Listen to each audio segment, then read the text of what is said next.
The world's first operational atomic bomb was dropped above the Japanese city of Hiroshima at 8:15 on the morning of the 6th of August 1945. It was carried to its target by the United States Army Air Force B29 bomber Enola Gay, flying from the American air base on the Pacific island of Tinian.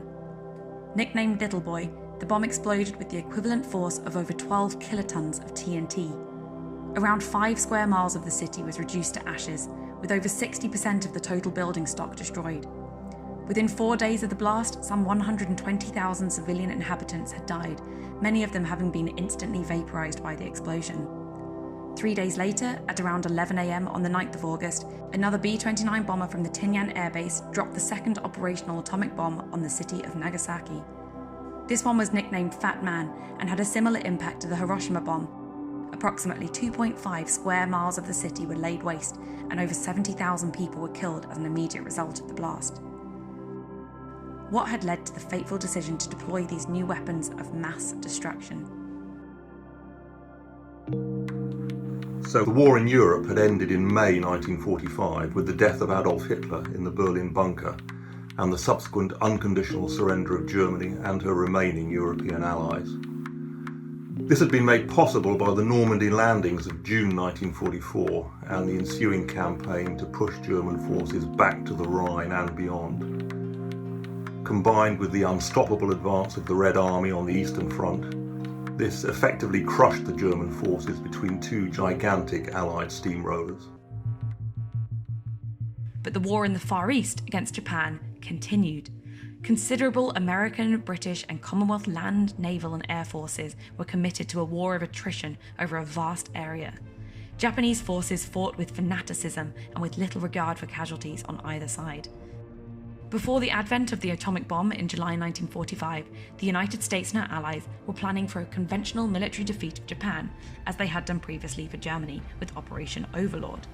The equivalent plan for the Far East was called Operation Downfall.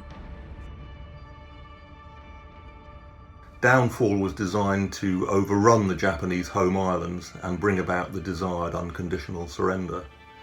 Planners envisaged that their forces would not be ready to begin the operation until November 1945, and they were expecting the whole campaign to last well into the spring of 1946.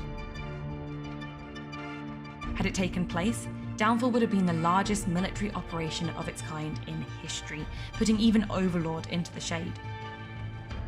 But likely American and Allied casualties were a major concern for the planners and the American government. It was assumed that Downfall would inevitably cost the invaders very dearly in this regard. Estimates varied widely, worst case scenarios predicting several million American casualties in dead and wounded. Another key concern was the possible impact on the substantial Allied prisoner of war population in Japanese hands. Some 100,000 Allied personnel were in prisoner of war camps towards the end of the war, and it was feared that in the event of an invasion, they would all be massacred by their captors. Orders issued previously to POW camp commanders seemed to suggest that in the event of an invasion, they would be killed to prevent any possible uprisings. A smaller scale preview of what Downfall might look like was provided by the Battle for Okinawa during April to June 1945. Just over 300 miles from the Japanese mainland, this large island was a vital staging post for any invasion force, particularly as a forward airbase. The Japanese defence was mainly concentrated inland, away from the immediate invasion areas, but the Americans were immediately hit by massed kamikaze attacks, which inflicted heavy casualties amongst the naval forces, and that was even before the Marines and infantry came up against the strongly defended Japanese positions further inland. The projected cost of Operation Downfall, particularly in terms of Allied casualties, as well as the experience of the bloody and bitter fighting for Okinawa, combined to increase the desire for an alternative war-winning strategy. So with what seemed like providential timing, the successful testing of the world's first atomic bomb in the desert of New Mexico on the 16th of July 1945 offered just such a solution.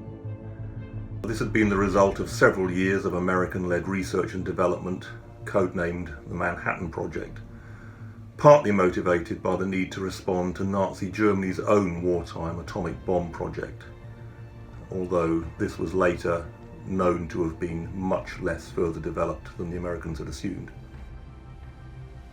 From the outset, Japan had also been a potential target for this new type of bomb, and the Allied leaders now had little hesitation in acting accordingly.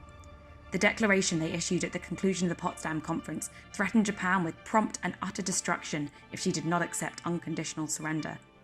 Her military hardliners blocked any moves in this direction, and the decision to deploy the atomic bomb was made. Hiroshima was selected as the first target, as it was an important economic and military hub that had so far escaped serious air raid damage. When the Japanese surrender was still not forthcoming, Nagasaki became the second target. Even after this second demonstration of catastrophic destructive power, it took almost another week for the Japanese government to finally accept defeat. And this only as a result of an unprecedented intervention by the Emperor Hirohito, who forced his hardliners to bow to the inevitable. So the Second World War was ended, with no further Allied military losses on the battlefield, but at a terrible cost to the Japanese civilian population, and with it the spectre of mutually assured destruction that dominated the Cold War era. Hiroshima and Nagasaki were essentially experiments in a new kind of warfare, whose full implications were not entirely understood at the time. Were the Allies justified in using the atomic bombs to bring an end to the war? Should they have stuck to the conventional plan as envisaged by Operation Downfall? Were there any other potential alternatives? Let us know what you think in the comments below. Hello again. If you've enjoyed this video and would like to see more in the series, then please do log on to the RWM's YouTube channel and like and subscribe there. Thank you.